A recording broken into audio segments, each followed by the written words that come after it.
Hey guys, welcome back to this channel. In this video I'll be showing you guys how you can use colored backgrounds for like filters on CapCut PC. It's basically for like coloring. So I'm just going to select this pink background and I'm just going to adjust the duration and also scale it. And here's where you can kind of make it into filter. Go to mode and select the mode you want. There's brighten, screen, darken, overlay, hard light, soft light, color burn, and linear burn, color dodge, and multiply.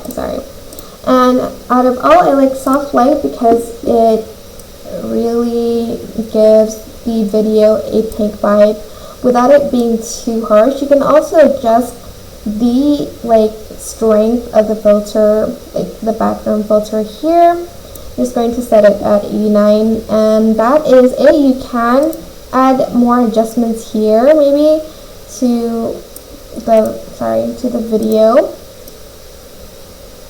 but that's it really. I hope this tutorial was helpful for you guys.